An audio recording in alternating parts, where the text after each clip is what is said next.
So we called in the morning, and the funeral home wouldn't have the body for 3 days.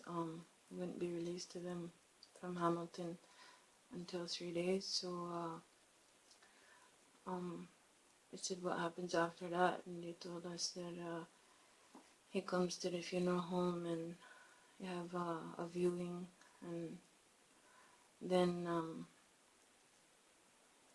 I guess the next day or night, or maybe that day, I forget, he can be released and come home for a family funeral, because that's what I wanted. And they told me, yeah, after the viewing and the body is dressed and prepared and everything, embalmed, and then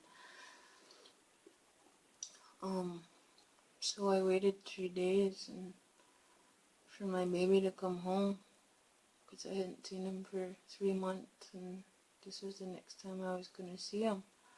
And so once the body got to the funeral home, they gave us a call, and then I called the dad because he was at his sister's house and with his family, and apparently he had been out drinking and just got home when they had the police had got there and told him the baby had died. And he said he kind of went a little crazy and told him where I was. That's how he found me, at my stepdad's. But so he got us a ride, and we went out to Hagersville with his auntie and his brothers, because they were going to dress him and his brothers, and then carry the body out to bring it to our house and my mother's house. Then when I got to the funeral home, we waited a little bit because I had to bring the clothes. It took me 3 days. Nobody would help me. My mother wouldn't help me. There was nobody. Just I had to make the clothes by myself and sew them. It took me 2 days to cut it out and sit there and look at it and smoking, and wonder how am I gonna sew this up and all this in time for the 3 days. But in the last night, I was staying awake all night. I don't even think I slept more than like an hour each day. And I sewed everything up, the leather, the buckskin, and the ribbon shirt. The dad and his sister and I went up to the Walmart and we got some ribbons and fabric and stuff for the 10-day feast, because I wanted to have a feast for him, and it wasn't usually done for babies, they say, or little children, but I wanted it, so they were gonna help with that, and we had to get the stuff. And the sister had called the Children's Aid and asked for money for the funeral, and they said they can give her $400, so that's what we got the food with, and the stuff. She said she even put $200 in there too. So when we got to that funeral home, I had to wait in the hall, and his brothers stopped him because he was going to go in and see the baby, and I wanted to see him before he was dressed. I wanted to see what happened, my little baby's body, and nobody offered me to do that, and I just kind of let it go and didn't ask. And his brothers said, I'm going to have to ask you to sit outside, because they know it would be too hard on him. And so he sat outside with me, and then they brought him into another room maybe half an hour later, and they had called a speaker, one of our sub-chiefs there, to come in and speak to the body, to tell him he was going home, because it's one of our ceremony protocols. And when I walked into the viewing room, he was at the back, but the coffin was closed. It was a little baby's one, and I looked at it and it was real, but when I walked up to it and they opened it up, it was like the room went light and I was by myself and nobody else was there, and I was just the magicalest thing. I was seeing my baby again, and I looked at him for like a good minute before I came back to reality that he was gone, and I was just thinking how beautiful he was at first, and so beautiful, and look at him in his clothes, and then I realized he was gone, and went over and looked, and I touched the babies. He was cold, and his cheeks were a little purple, like it had a bruise on it, and his hair was long, and he was much bigger, a real big boy than the last time I had saw him, And so we took him home to my mom's house, and they brought him in and set him up in the living room. And then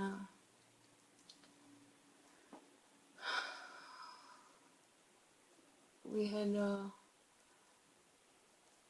needed to keep the body for 3 days at the house, and then the feast would carry on for 10 more days, calculating in that time. And we had cooked food every night. I had to hire cooks. Some of my brother's young friends offered to cook because I had nobody, and I got one of the ladies from the community. I know her sister does ceremonies, so she offered me to talk to her sister, so I went there, and she said she would help cook too. So we had all that done for the first little while, and then the last half of the days there, I had to start cooking because, people started to not come by until it was time to eat or later on for visiting. And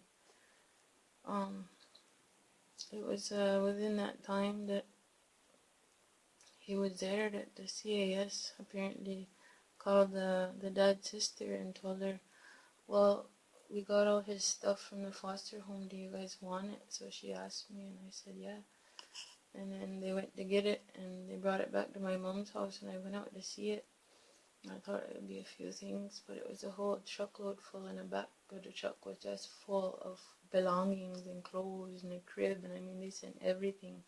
All the lotions and stuff that we had bought, everything was there. And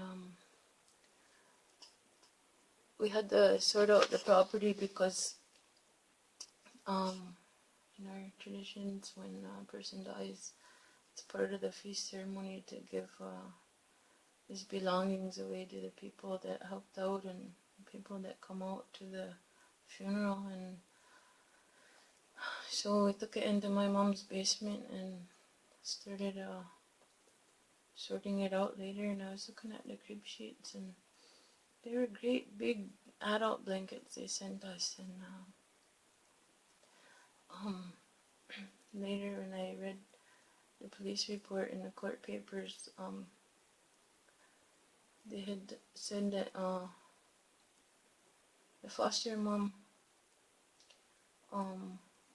took the baby over the weekend, like on a Friday or something, and took him to the emergency room because he was sick, and he'd been really agitated when he was born. He was really fidgety, so they got him assessed and everything, and they thought he had asthma. They told us he had asthma because his dad had bronchitis, so we figured that's just from his dad. And so the court papers, they told us that he'd been sick over that weekend, and they went and took him to the emergency, and they gave him some antibiotics or something, and then she took him home. And then it was the 2 days later that she had been up all night taking care of him or something, so she went to have a nap, and the foster dad was watching TV and keeping an eye on him, and they put him for a nap at 5 o'clock, he said, and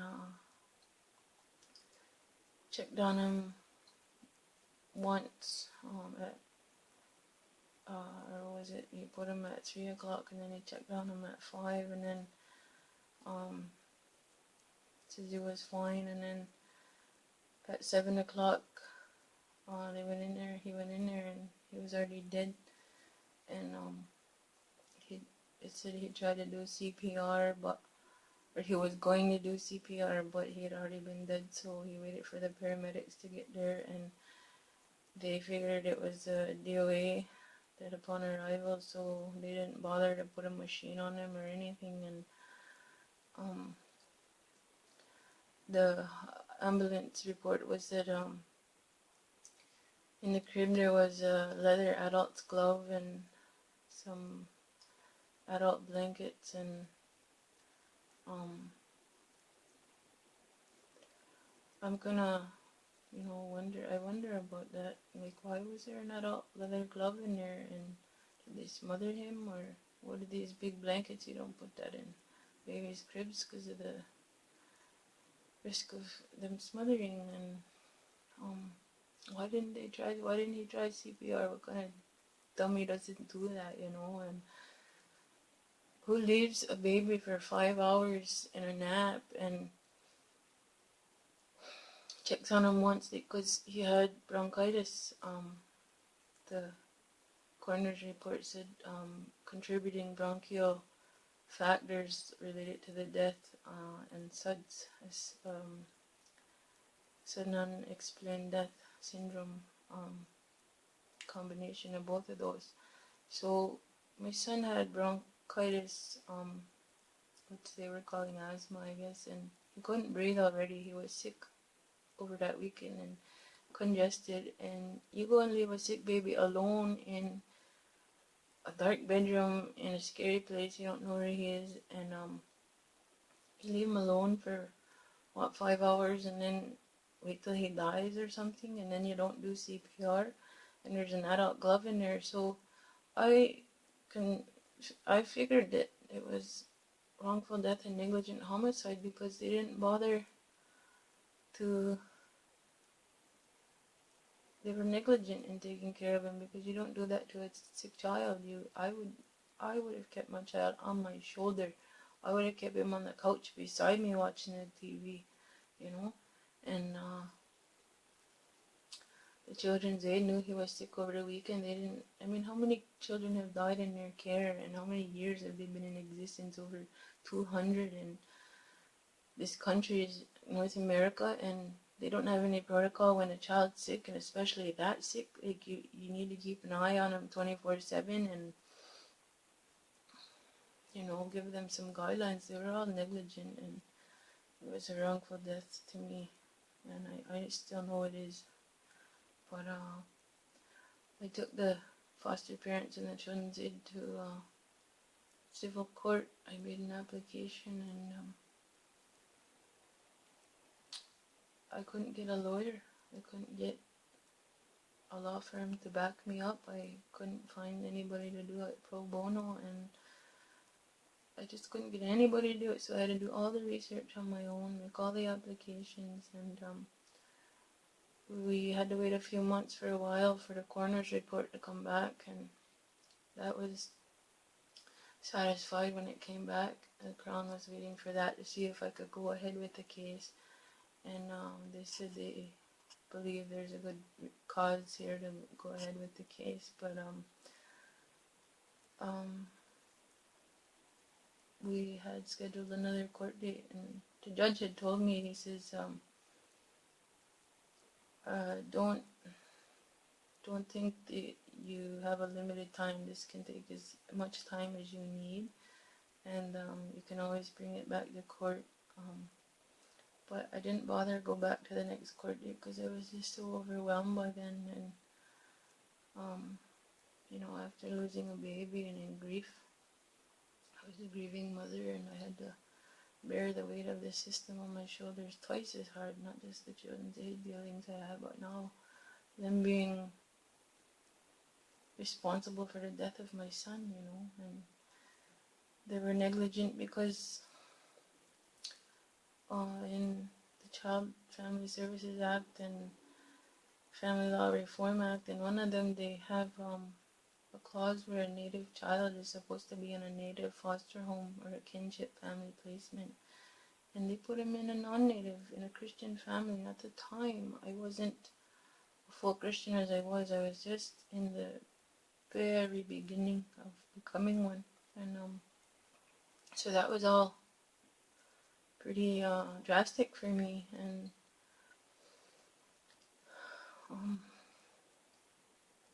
yeah, they didn't do what they were supposed to legally, and their excuse was they didn't have any native foster homes available, you know, and so